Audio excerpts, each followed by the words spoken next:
right, when you guys hear that music, you know what time it is. This is your host, Coach Terrence Wood. We are live, you guys, in the locker room, in the place to be. We've got a special show lined up for you guys tonight. And I know a lot of you guys need your football fix since the national championship is over. So we're going to give it to you tonight. First and foremost, you guys, let me introduce my boy that holds me down on the other side of the locker room every single show. That is none other than the great Q, the Guru. What's going on, Guru?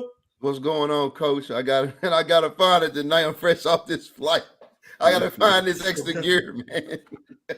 Okay. So we praying for Guru tonight. He's fresh off a flight, but tonight, you guys, and we know Guru gonna find that extra battery. But tonight, you guys, is a very special show. This is somebody that I've known since I was young, coming up in the game, trying to make my way in the football industry. Has always had my back. Even throughout the years, you guys. This is a long time pro coach and also college coach, top tier colleges, Mississippi State, USC, Oklahoma, Colorado, you guys, a wealth of knowledge that you guys are about to embark upon tonight. And we're going to get it from none other than Coach Chris Wilson. What's going on, Coach? I'm great, guys. Thank y'all for having me. Definitely, for sure. Oh, man, we definitely. Love supporting us, man. It's great to be around each other. Definitely. Appreciate it, Coach. And obviously, you know, we want you to just open up tonight. It's the locker room, whatever's on your heart. Yeah, I know you, but I'm just letting you know you got full range tonight. We got a lot of people ready to hear from you. We got some people already joining us. The great Skip Winter says, "Go Birds." He is an Eagles fan. We've got the great Coach Fall saying, "Here we go." And then, as always, my mother-in-law holds me down from Colorado. Looking forward to another great show tonight. So we thank you guys for joining us, and we're getting into it. We got a good one tonight. So if you're joining us for the first time, you guys, on the bottom of the screen is the ticker. Those are all the topics that we'll cover tonight. We're going to talk about some of Coach's journey, but we're also going to get into some of the topics in the industry that pertain to you guys. So let's get into it, you guys. Once again, we have the great Coach Chris Wilson. This is somebody, you guys, that is a legendary coach in my book, and I know many other people's book. Over 30 years of coaching, Super Bowl champion with the 2017 Eagles. Once again, coached at many of the top tier universities in the country, most recently coaching in the USFL in Texas. So a lot for us to learn tonight from Coach Wilson. Also a player, you guys, played at Oklahoma back there when they were good as well, and he was making plays and had a chance to play in the NFL as well. So we're excited about tonight's show. Even has a young son that has followed in his footsteps in the industry. So let's get into it tonight, Coach. With all of the things that you have accomplished, I mean, obviously things that only people dream of, Coach, both on the player side and on the coaching side. What does football actually mean to Chris Wilson? What has it meant to your family? Well, for me, T, and I appreciate the introduction, man. You're amazing. If I ever get on Def Comedy Jam, you know who I'm plugging me. But right. No, it saved my life for an inner city kid out of Dallas. Everybody's got a story or a why. It gave me an outlet to be creative. Something that I knew that I owned, that was my own, and no one could take it from me. So it's still relevant in my life. You know, I look at guys like Caleb, who's now in the same industry. My son, Caleb Wilson, who's at Purdue. My daughter, Kobe Wilson, who's now a broadcaster in Lexington, Kentucky, doing the news. So it's just a way of life. It's part of the crew. There you go. You go. So obviously the kids have followed in your footsteps and walk close. Does that make you a little nervous as dad, or are you able to? Yeah, they went to USC, UCLA, Portland, all these great academic schools to be a coach. But you know what they tell me all the time is that, Dad, it's been great for us. It's a very honorable profession, and you know, they've been raised to be teachers and good communicators and supporting people. And that's what this industry is. All we are teachers. Yeah. And educators. Yep. And need more of them. Definitely. Yeah, we do. Because sometimes we may be the only man that young man sees that day or that young woman sees that day. Yeah. So, it's really a great foundation on a lot of levels. You create so many opportunities because, I didn't know I could do things until people in my community, coaches in my community, my parents separated when I was 13. So, one of my biggest role models were my coaches. And so they kept it relevant, kept it real with me. Mm-hmm. That's amazing, Coach. Yeah, and we are on, you guys, to our next topic, and this is along the lines of what we were just talking about. But you've been fortunate, obviously, man, to do it yourself, but then to have your kid come up in the ranks as well and make a name for himself. And obviously you've put a lot into Caleb. And I just wanted to ask you, Coach, because when you run out there for that first NFL game as a player, it's obviously nerve-wracking. The knees start to buckle, but you've also seen your son do the same thing. So thinking back to your first experience and his, which one were you more nervous for? His. Because, I had control of my situation because it was me. Right. I couldn't control his narrative. And so for me, just the way he honored himself and honored our family and the last name. And I always tell him, I said, not only is the name on the front of your jersey important, and you've heard this before, Terrence, but the name on the back is really important. So for him to choose this decision, I was a little apprehensive at first, but now that I see him doing his thing, he made the right choice for himself. Nice. Made the right choice. But his was total. I found myself cringing and shaking every time things didn't work out. But, he did pretty well for himself. He definitely did. And once again, now he's at Purdue. So definitely still eating off the industry plate.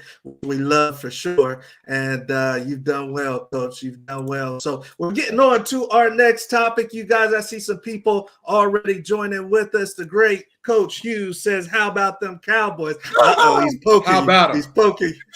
He's poking you. So. Little did he know I grew up in Dallas. I would skip church.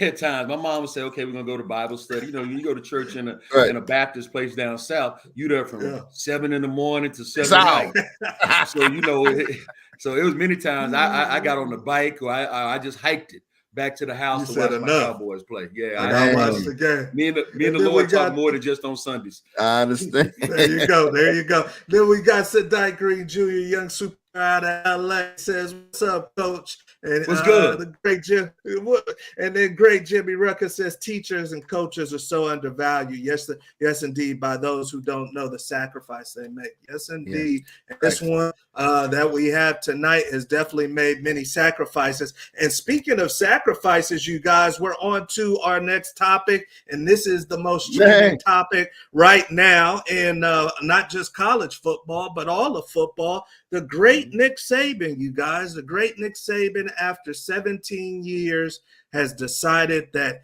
he's going to give somebody else the baton at Alabama and has decided to hang it up. And obviously, Coach Q, you guys know the trickle-down effect, the domino effect that comes with something like this. So I'll start off with you, Q. Talk to me, man. Is the tide over? Roll Tide over? Did it ever keep the college football playoff reign going, or is it over? Coach, we'll just have to see. Me personally, I think that it's going to have to be some time for Alabama to kind of rebuild. In my opinion, Coach left. I didn't think he wanted to retire. The reason that Coach left is because those wins that he was accumulating for these national titles was built off of his program structure. The program structure at Alabama was, I don't care if you're a 4-star or 5-star, there might be a small handful that might come in like a Surtain that's extremely special. We can just throw them in the fire immediately. But otherwise, you know that you're going to have to come here and wait your turn. Those wait your turn days are over, right? Because of something called the portal. And Coach can't deal with that. He knew he was going to struggle with that. He knew he was going to lose kids to Prime. He knew he was going to lose kids to SC. So now I don't have to be a 4 or 5 star dog and wait behind anybody. I can go somewhere else and play right now. And that's going to kill Alabama's structure because that's what it was built off of. Okay. All right. That's pretty bold right there. Talk to me, Coach Wilson. I mean, you coached yourself in the SEC. You were at Mississippi State. You've seen the Alabama juggernaut. Do you think it keeps on rolling, or do you think the train stops a little bit? Here's what I believe. If you go back and look at the same top 25 teams 50 years ago, they're the same top 25 teams now. And so they're structured that way. It's no different than if you're going to go look at the Dodgers, when you're in those players that don't have those franchises that don't have to sell revenue. The Dodgers, the Yankees, the guys with the highest cap salaries, they're the guys who are going to be in the mix. This thing is really becoming more of an NFL model than anything, with the exception of free agency. So at some point, the way it's trending, this is basically, in my mind, going to be basically a spring league or for NFL coaches and NFL players, because that's the way it's trending. Coach was spot on when he said the number one thing is that you got to be able to manage the roster a lot better than you ever have before, because now the players have the power. Yeah. And a lot of those guys that are traditionalists, that can be a little scary. Can definitely be a little scary. Definitely. I mean, to make another point, I mean, obviously at the top of the list, what's swimming around is, which is going to be super controversial, and I'm really interested and will stay on top as far as our viewers. We'll keep you posted on that. But at the top of the list is Coach Sarkisian. We know Alabama has the money, but here's the kicker. Since Quinn is coming back, does Sarkisian leave, take the money, and take Arch with him to be the guy? But do you really think Alabama has more money than Texas? Alabama has more money than anybody. Okay. What do you think, Coach Wilson? What have we been? Because you're from Texas. The SEC is politics, baby. It's politics. And they're coming to the SEC. Here's the beauty of it. They're all public institutions, so you can Google who's got the money. And I've been at some places like USC, guys where they put a lot of value and resources into their community. University of Oklahoma, the list goes on. There's that top 25, top 50 guys that really make it a commitment to be relevant. And so I can see that the university may still progress. However, some of the coaches may not, because they were so attached to the old ways of doing things. But now it's like pro ball. You may have a player that you're coaching who's younger than you, more handsome than you, made more tackles than you, and make way more money than you. Right. but now, Coach, what do you tell them, Coach? That's the thing about it. What exactly do you tell these boys? Tell them you're happy for them. You tell them you're happy for them. And you're going to teach them how to go through this process and grow. I don't think you have to work out of lack to be successful. So the thing is, we just do a great job of educating these guys. Everybody doesn't come from a low income background. So, I think what they're doing and the resources they're providing to these universities, because they're the front porch of most universities. And that's not only in football, that's basketball as well. So, I think they should be compensated fairly, but I do think there's going to have to be more structure and guidelines that are there for them. Yeah, agreed. Good point. No, it's a crazy time, and we just will see, though. We've got one of the best coaches ever, if not the best, that just hung it up. And obviously, this isn't just a pebble in the pond of college football. This is a boulder. So there's going to be a ripple effect from many different schools that feel this, and some athletes for sure. We've got Jimmy Rucker saying Texas has a lot of butter on that bread. Definitely. I tell you what, Coach. We'll wait and see how many people how many kids are packing up to Tuscaloosa and headed to Boulder.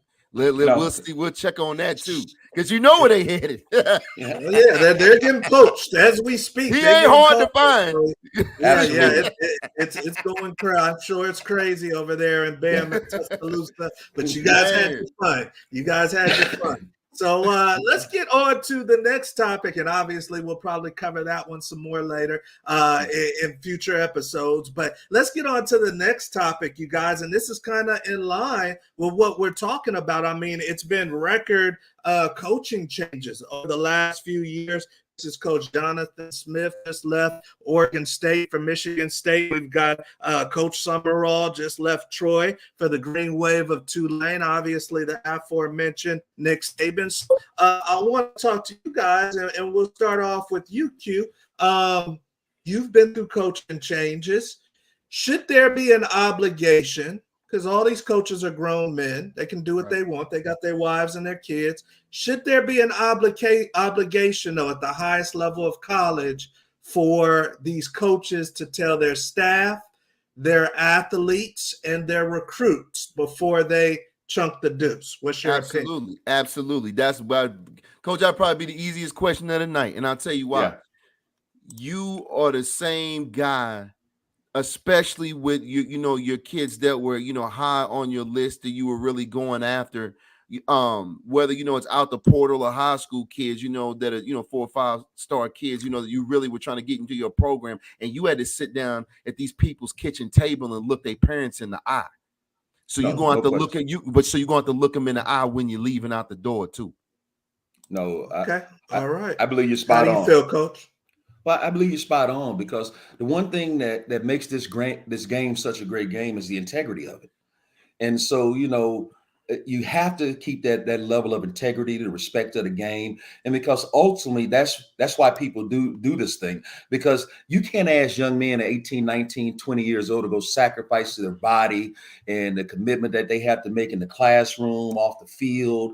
You have to do it the right way, even as a coach. And so if not, I think it goes against everything just great, that football's ever been about. So I'm in total agreement. That was an easy one.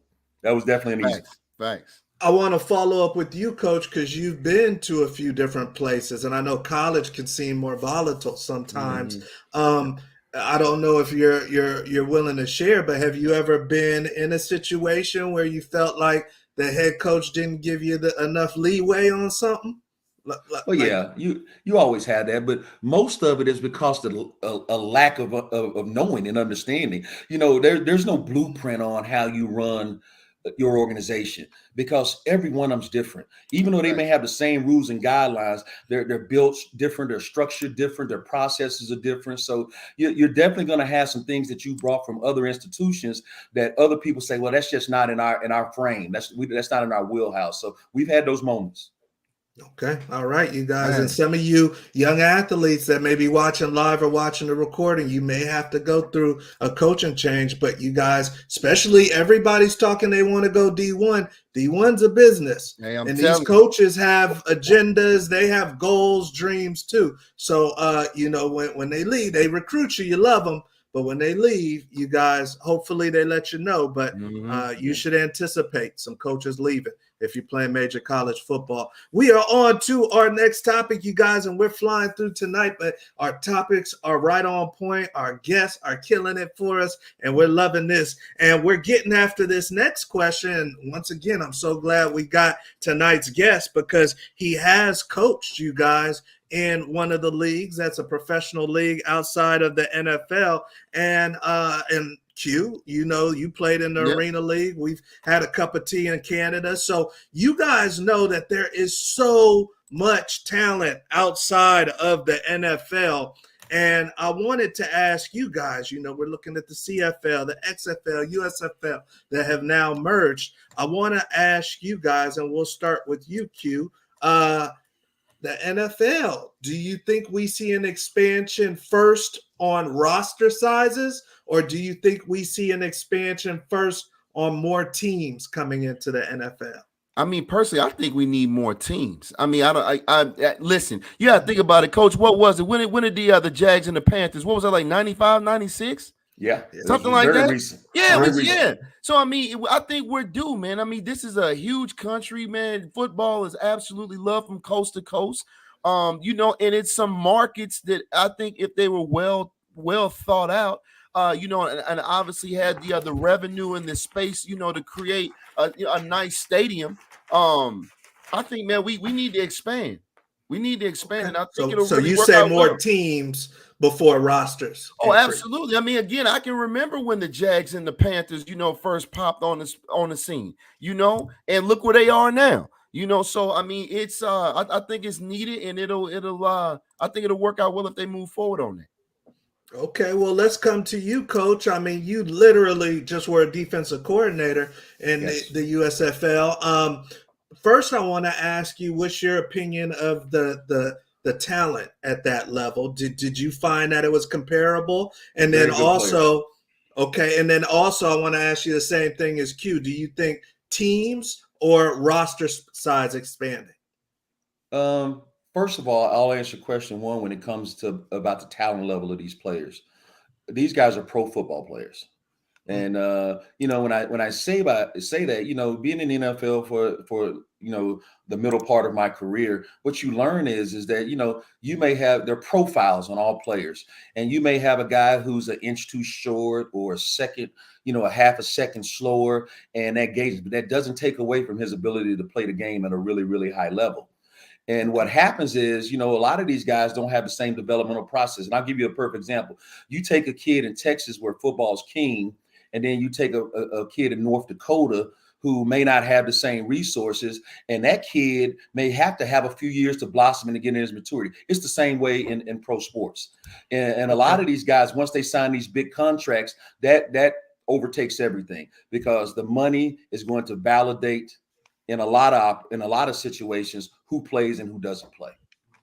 Okay, all right. So right there, you guys, he's saying there's just as much talent. These guys are pros too, and it's getting more and more competitive in all of these leagues. Coach, what do you think? You think the NFL increases teams or roster sizes first?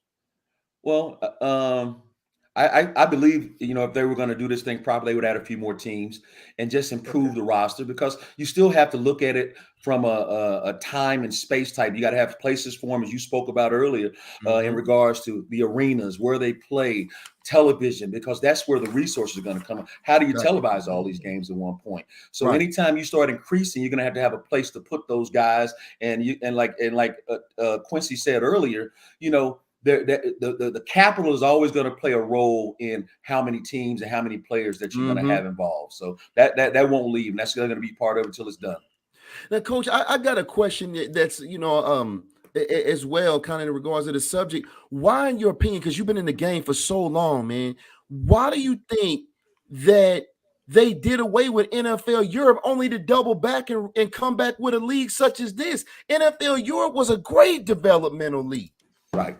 It really was, man. So I mean, what was the real reason? I mean, that you might be knowledgeable of. Why did it kind of disband it in the first place? I wish I could give you an informed answer on that, because I know from the NFL standpoint, they're branching. They want to expand this deal, and they want to expand it and make it across the entire world. So as you look at this past schedule, there were already, I want to say, about 16 teams or almost half of the league that were allocated to play in Europe, to play in South America, different spaces. Mexico. So they're Mexico, excuse me, but they're beginning to make it a global environment, and we understand that it's becoming global. It's the true football. Everybody says when I'm traveling, they go football. I mean soccer. Well, it's beginning to become comparable in those situations. Other than maybe some of the China and Japan, where they don't. I don't even think they have a word for football. So but in most places, it's becoming a household name.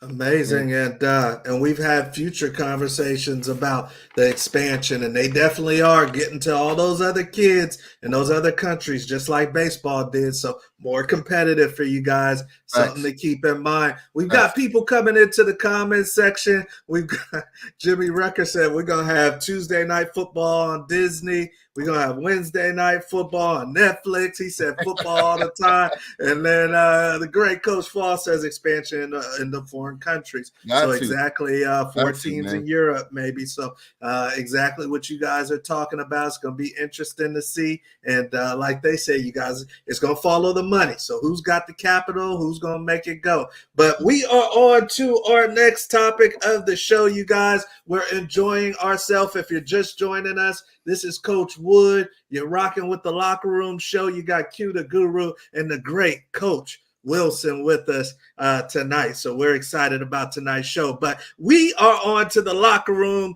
lightning round, you guys. And this is one of the fan favorite portions of the show. We get to have a little fun with our guests. And tonight, of course, we've got Coach Wilson. So you guys, this is where we go through about a 60-second jaunt. This is our version of word association. We're going to put Coach through a blitz. And Coach always been quick on his toes with it, if he still got it. And we got some questions. And we got some people for you, Coach. And all we want you to do is tell us the first thing that comes to your mind. Okay? Okay. Let's do it. All right. So we're going to put you on the clock. And let's see what Coach does tonight in the lightning round, you guys. We got the stopwatch at 00. We never going to cheat Coach, and we're going to see how many he can get in 60 seconds. Now, Coach, we don't just do this for fun. This ain't just practice with Gary Barnett. This is a little wager on the wager. Take a score. Right? So, okay. So 15. I know your wife, your beautiful wife, is listening. Tina. 15 is the number. All right. Okay. And if you can get 15 or higher, then it's a dinner on the Locker Room Show. Okay, Coach? Okay. Dinner on us. All right. So with that being said, you also get one for tech delay. All right. One for tech delay, because I know we're in different. So 14 in the mix. 14 in the mix. So we're about to put Coach through it. And I got my questions. See, he starts sitting up on us. He starts absolutely. All right. Take a score. All right. Right. All right, Coach. He's competitive. First thing that comes to your mind, Coach. First thing that comes to your mind. All right. Number 1, Richardson High School. Go. Eagles. Barry Switzer. Oklahoma. Motorcycle or jet ski? I'm jet skiing. Salsa or guacamole? Salsa. Best player you ever played against? Barry Sanders. American Gangster or Training Day? Training Day. Best player you ever coached? Wow. I don't even know if that's fair. I'm going to go with Fletcher Cox. I'm going to have problems with that. Fletcher Cox. Nick Saban. Brilliant. Spain or London? London. Mike Ditka, 50 seconds. Coach's coach. Junior Seau or Ray Lewis? Wow. Ray. Sade or Janet Jackson? Time. Give him the We'll last give it to him. We'll give it to him. He was rolling. Coach rolling. Coach he was. Baby. That was a Coach 2-minute got it. drill.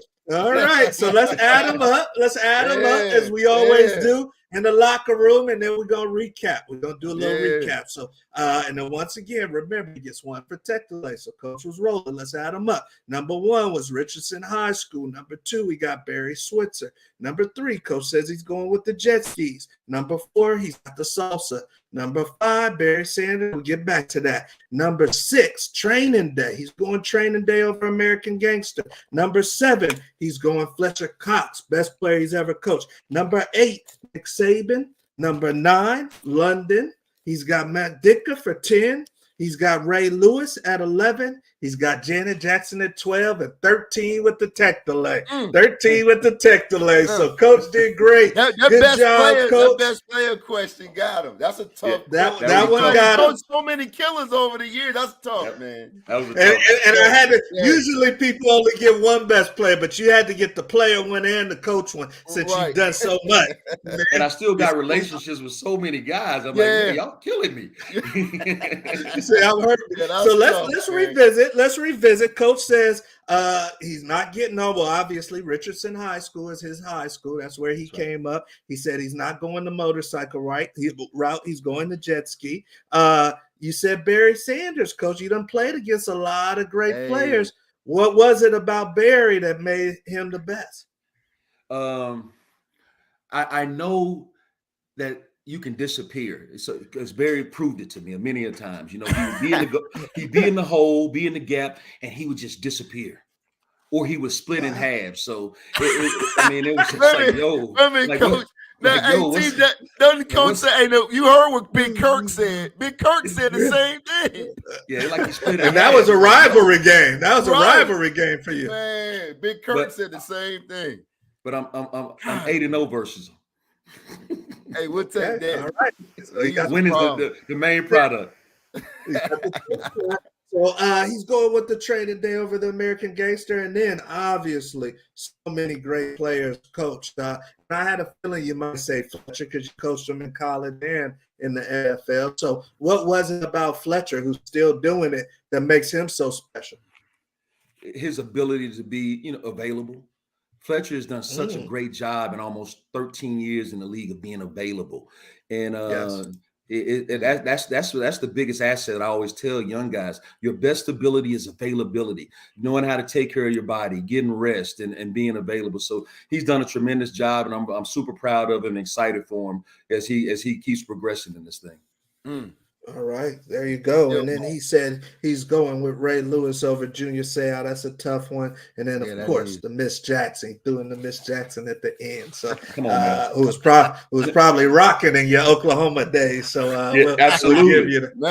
We'll give you that one. So, we are on, you guys, to our last topic of the show. And obviously, we're having a ball with Coach Wilson. I'm sure you guys are learning a lot. If you do have a question for Coach Wilson, our comment section is open, so please feel free to put that question in the comment section. This is a man with a wealth of knowledge, once again, as a player and then also as a coach. I've won a championship, a Big 12 championship with Coach Wilson. So, Q, I know you got something for the great Coach Wilson.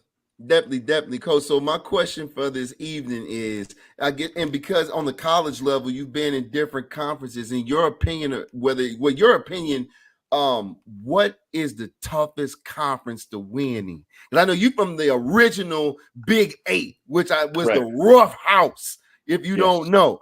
But what is the toughest conference that you've played or coached in your opinion, to win in from week to week? Like week to week, we know like this is going to be all out war every week. Well, obviously, the Big 12 and Big 8 for a long time, when I was in the Big 8, was dominating college football with the likes of Nebraska, Oklahoma, Colorado. We were dominant during those times. Yeah. And so as a player, obviously, that was the only conference. I didn't have a portal NIL. I'd probably be retired and we wouldn't be talking about now.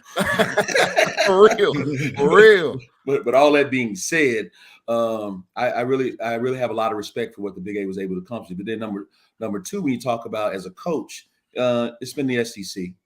In my opinion, from the talent base and the resource base and the commitment level, from top to bottom, is probably hands down the best league in college football. Got you. Definitely, and then there, you said the commitment level. That's a good word to use. I'm telling you, because you see it even at the high school levels, the ones who commit, they're gonna win. We've got a couple of questions that have come in for you, and the great Skip Winter, he's got actually a D lineman in his house, Grant Winter, who's gonna go off in 2024 prospect, and he says, "What are the top 2 skills or traits, Coach, for a young D lineman that you would be looking for in a player?" Great question. Couple of things.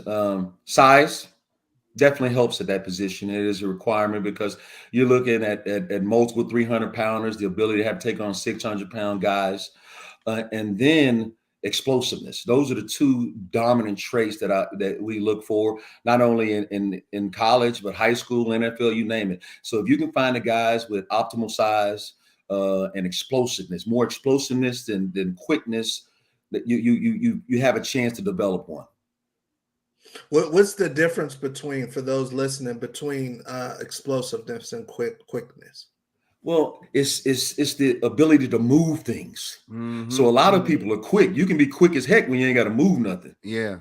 But it's at that point of impact. Impact. Yeah, the point of attack, as we call POA. That's explosive. These 2 guys right here, they move explosive.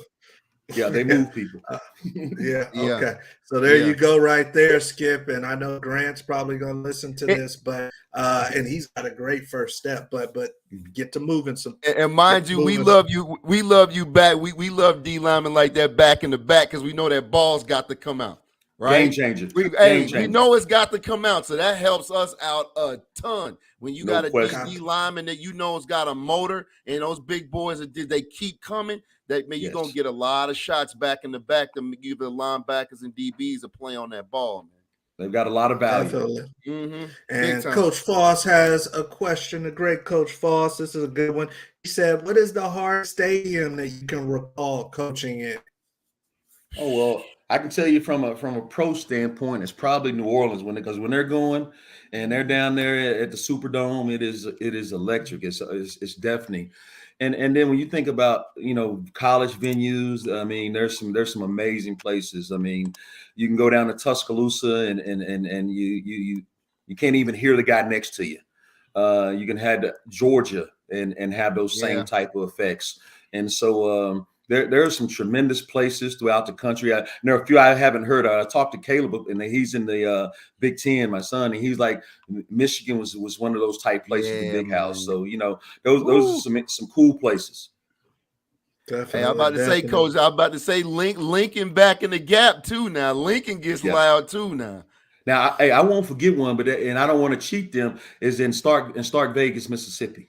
When those cowbells get to rolling, and get going, and the place I just left, when Boulder's on fire, Boulder's a hard place to go. They're right on top of you. Good environment. They want they're always can't breathe. It's a tight sidelines. So pretty cool place. Definitely. And then Skip Winter says, "Thank you, Coach, for that one." So obviously, you guys, I'm sure you got a ton of value out of tonight's show. You guys can tell why this man is a legend as far as a coach. He's touched so many other players that you guys watch getting after your quarterback on Sunday. He's had hands on. So we really, really appreciate your time, Coach. Love you. Definitely. And wish nothing but the best for you and the family. Thank you. Thank you, guys. Love you guys, and Happy New Year. Appreciate you, Coach. Definitely. Happy New Year. Happy New Year. All right, you guys. So, hey, that is the great Coach Wilson and Q. I mean, he's, those coaches, man, that are just players coaches. That are just that you run through a brick wall for that guy. I mean, I'm sure you could tell, man. And it's usually the coaches that play, themselves a significant amount of time that just get it a little bit different, man. Absolutely. A lot going on, dude, in the industry. A lot going on. Hey, man. It's these coaches it's changing. It is a big time, man. And these coaches are gonna do what they got to do. But right now, I think literally as far as the football world, if you will, is just sitting back and be like, okay, who's gonna fill these huge Saban shoes that have been left behind, man? So we'll wait and see. But I tell you what, whoever steps in those shoes, man, you got to cut out for you. You got to cut out for you, man. I heard one interesting story from Chris Fowler, obviously ESPN fame, and he said that he thinks it's Sarkisian. And I think it is too. And he said, which would be interesting because, like I said, I think he's at the place with more money, and he's coming to the SEC anyway. But he also said that Fowler said that he believes Saban's choice would be Sarkisian, and I can believe that too. He told him that he thought he would replace him one day. So listen, it's gonna be he's. But if Sarkisian, see, that's the thing that's so crazy about this, man. That's why I said it's like a boulder, because if they're not going to get a small school guy, they're going to go take somebody's top shot Power 5 blue blood school coach. So then there's who's going to coach that school that everybody would love to coach at. Facts. But see, here's one thing you forgot to mention, Coach, is the fact that when we look at coaches, you got to look at the coaching tree that they produced or the coaching tree they came from. This like a ton of coaches, like, my old coach, Glenn Mason and other great coaches, they all came from Woody Hayes. You see what I'm saying? So Sarkisian, there you go. That's why Saban said, because he's from that Saban coaching tree. You see what I mean? Yeah. So that's why he's the most logical pick in regards. I think the four that come to my mind first. Now he's outside of the box, but Dan Lanning at Oregon. You've got Kirby Smart at Georgia. You got Dabo, who is an Alabama player, former player, and then you've got Sarkisian. Right. I think those are the four most I don't think they're going to do it from within, and I think they have to make a splash because of they need to try to stay where they're at or as close as possible. Right, and then it's going back to if say we do, they do get Sarkisian. Who are they gonna get the flip? And I'm telling you, and folks, you didn't heard it live here, but I'm not gonna say I guarantee, but usually the guru off by too much. If Sarkisian goes to Bama, he's taking Arch with him. Watch, he's taking Arch. Because man, trust me, he's taking Arch with him. Arch has been patient. He came there to be the guy. He chose him to be the guy's successor. And here's the thing now. Now that we know, like I said before earlier in the show, now that we know Quinn is coming back, if you leave and you go to Bama, there is no controversy. Quinn can stay there and try to up his draft status, and Arch can start there from the jump and be the man. Watch what I tell you. It's going to be real interesting, man, because Arch can't sit for 2 years. That don't even vibe with the family script. There you go. Then, that's all script right there. And then, if Sarkisian does leave, who is Texas's coach, man? It's so late in the ball game.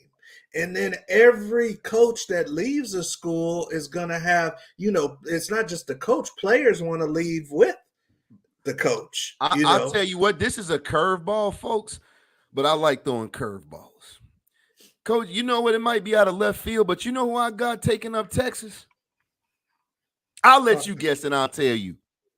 It's a curveball? It's a curveball. It's not a big curveball, but it's tell me that at least give me this. Are we talking a college coach? We talking a highly successful coach, all the way around. Okay. League so there you gave me something. So now you're probably talking about somebody who ain't coaching. And I would say that you're thinking Urban Meyer. Nah. Good guess though. Man, I got Pete Carroll. You think he got some juice? Man, listen. I got Pete Carroll. Imagine this. Follow me. Hold on one second. Keep in mind, you got it. That means you got to do the whole NIL thing. Listen. With Leonard and Reggie Bush, and he knew about all that money flying around. Man, he knew about NIL before the world. First of all, now, right? Yeah, so hold on. That's the first thing. Do it with other schools.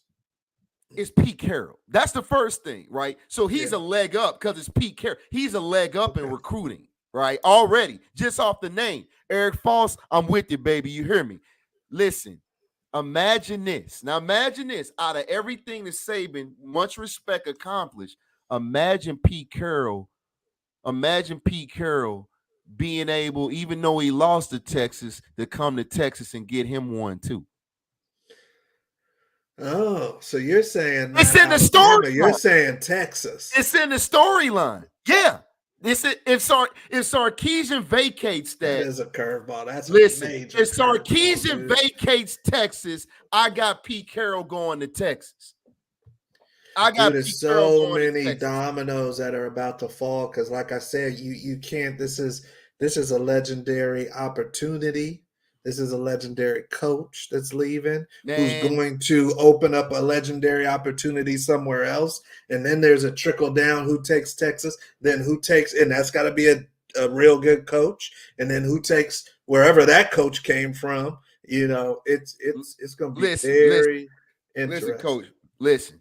And these kids can jump in the portal as soon as their coach leaves. Oh yeah, no doubt. So, but again, going back to my curveball, coach, because I mean I just think Sarkisian's a good, but as far as Texas, it's gonna have to be a legend to step in there too. And Pete Carroll is just that. He's the only guy that you can think of that's a legend that recruiting wise, kids will come off the name alone. Urban Meyer. You know what though? But Urban Meyer's coaching style is gonna man.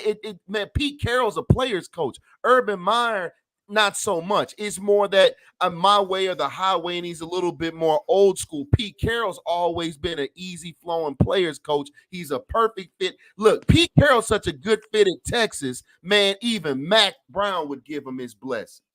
Watch. If Sarkisian leaves, I got Pete Carroll going to. Coach Foss says, how many college coaches take NFL jobs? Well, here's another one before we get off tonight. Is Harbaugh staying in Michigan? He got his natty. He was waiting for this. He been waiting for this, man. I got he's going to the Chargers. That's what I'm thinking. He's going to the Chargers. So you're telling me another blue blood may open up soon? Is that what you're telling me? Absolutely. Wow. Yeah. Oh, it's going to be some spots opening up, man. It's not the spots opening up. It's about who's going to get plugged in. The shift. It's going to get who's going to be. And it's the same thing. Who's going to take over the reins? Is it going to be another alumni in Michigan? Who would it be? Okay, the same way you threw Prime in the fire at Colorado. Do you throw Tom Brady or someone that like that you trust as a legend, that's alumni, like Harbaugh was, and throw him in the mix at Michigan? Very interesting. Man, I'm telling you, it's gonna be huge. So we'll see. All right, ladies and gentlemen. So hey, there's your tea. Like the ladies like to say. But hey, there's gonna be some huge shifts. Some huge shifts in college football over the next few days, weeks. It's going to be felt the whole offseason, what's about to take place. Some of you guys as players may even feel it a little bit. But once again, you guys, that's why you come to the Locker Room Show, because we're going to tell you everything that you need to know. We're going to bring in the top people in the industry. Now that the season's over, you guys have no idea all the people we're about to bring in here. So it's about to get real lit in the locker room, and you guys need to make sure you come back every single Thursday and help us grow this community, you guys, because it's going down. If you haven't already, make sure you subscribe.